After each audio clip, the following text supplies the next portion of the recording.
Today, a lot of children suffer from attention deficiency. They can't hold their attention for long. It's primarily because of the amount of screen time that they are exposed to. 4 members of a family are sitting around the table, but all of them are on their respective mobile phones. Why is it that Steve Jobs, Richard Branson, Walt Disney, even though they made it without formal education, why is it that they send their children to the best of B schools, to the best of education? Some of us who are extremely addicted to the mobile phone, I feel like saying, you are my slave's slave. What do I mean, you are my slave's slave?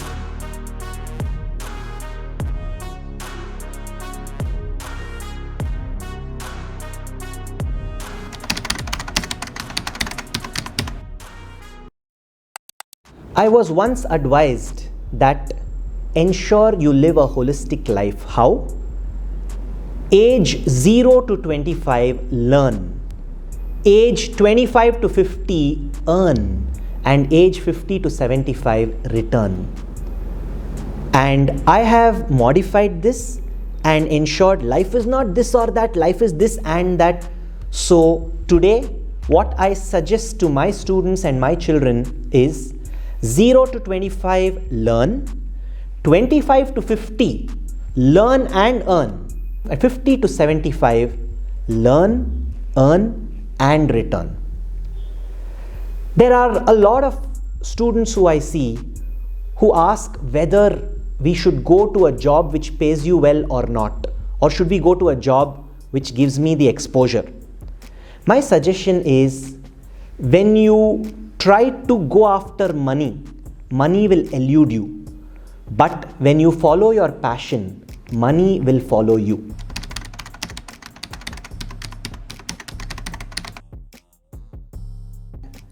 Mobile phones have had their impact on all of us. For example, today a lot of children suffer from attention deficiency. They can't hold their attention for long. It's primarily because of the amount of screen time that they are exposed to. Mobile phones have made people who are very close to us appear very distant from us, and people who are very distant from us appear very close to us. For example, the grandmother who is in the neighboring room today seems to be very far away from us. We hardly ever spend time with her. But the stranger who is in another geography appears very close to us because we keep chatting and talking to them on a regular basis. So like this, mobile phones have had their impact. Today I see a lot of youngsters unable to look eye to eye and converse. Now if you ask them a question, what did you have for breakfast? They will answer you, but they'll be looking down, they'll be looking at their watch, and then they'll be telling you what they had for breakfast. Of late I've seen, if you go to any restaurant, 4 members of a family are sitting around the table, but all of them are on their respective mobile phones. So it has had an impact on society, but I believe it's not the fault of that piece of technology. It's the fault in the way in which we are using that technology. Now, I would suggest for parents, how you can help children is, first, ensure that you lead by example. I had a relative, and once this visual is very clear in my mind, I had gone to that relative's house, and as she was scrolling her mobile phone, she's telling her child, enough of mobile phone, can you please put that phone aside, go back to study. And you are using your mobile phone while saying that. If you lead by example, it becomes much easier. Remember, children get influenced much more by what they see than what they hear.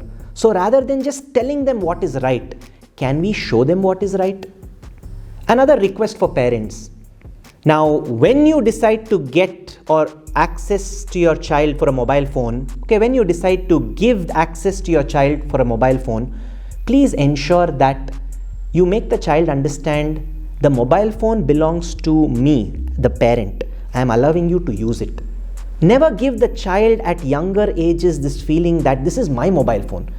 They should know it is my dad's mobile phone which I am getting to use. Similarly, don't allow children to feel they have earned the mobile phone. One other mistake I've seen in parenting is parents tell children, you get out in mathematics and then I'll buy you the mobile phone. So now when the child gets out in mathematics, the child believes, I have earned that mobile phone, now it belongs to me. So rather than putting it as a condition and child having fulfilled the condition and the child feeling that this is now my mobile phone, can you ensure that children understand it is the parent's mobile phone which you are using for some time during the day? My suggestion to children, college going students, to school children, etc., my suggestion is, one, you need to ask yourself, who is the master and who is the slave? If you are going to the mobile phone every time it rings, every time you hear the WhatsApp notification, then the mobile phone is the master and you are the slave, because you are going to it when it is calling you. However, you can convert this and make yourself the master and the mobile phone the slave. For example, you decide when you want to go to the mobile phone. In fact, some of us who are extremely addicted to the mobile phone, I feel like saying, you are my slave's slave. What do I mean, you are my slave's slave? I go to my mobile phone when I want, which means the mobile phone is my slave. You are going to the mobile phone when it calls you with a notification, which means you are the mobile phone's slave, which means you are my slave. Instead, empower yourself by making yourself the master. My suggestion is, have predetermined time slots. For example, let's say 3 slots of half an hour each in a day. You decide whether it has to be 3 or 2 or 5. Only during that time, access your mobile phone, reply to whatever WhatsApp messages you want, watch whatever videos you want, forward whatever you want. Rest of the time, can you please keep that mobile phone aside, preferably in switch off mode, not just silent mode, and focus on the task that you have. If you can do this consistently, where you are still accessing WhatsApp, looking at all the posts in Facebook, but you are doing it when you want and not when the mobile phone calls you.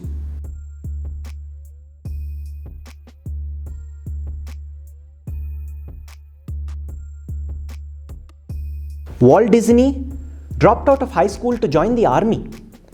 Then Richard Branson, he had dyslexia and therefore discontinued education at the age of 16.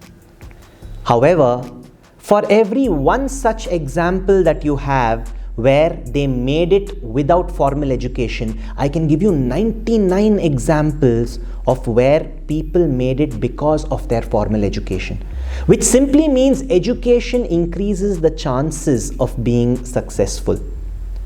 Now, all these people who you quote, take for example Steve Jobs. Why is it that Steve Jobs, Richard Branson, Walt Disney, even though they made it without formal education, why is it that they send their children to the best of B schools, to the best of education? That's because they know that they had certain qualities which were either inborn or developed by chance. However, they send their kids to the best of schools and colleges because they know it does make a huge difference. There is another question which sometimes studying students ponder upon.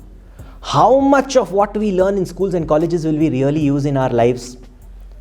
I would like to give an example of a gym.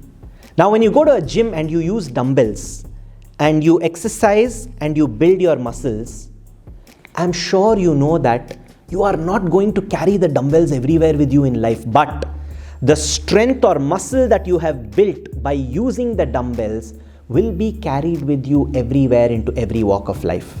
Education is very similar. Now, education is the dumbbell. You may not carry what you have learnt in schools and colleges into every walk of life, but it develops certain personality traits in you which you will definitely carry with you into whatever you choose to do in your life. Now, for example, academics is required to develop a good memory, to build certain analytical skills. So you can't just shun away education saying it is not needed. You know, when you are in a school and college, you have a timetable. Because of that timetable, You wake up at a certain time, you get ready, you allot time for traveling. Now each session is for 40 minutes or 60 minutes as the case may be. There is a time for lunch, there is a time for games, and you would have observed that on days when you have schools and colleges, the way you utilize time is much better.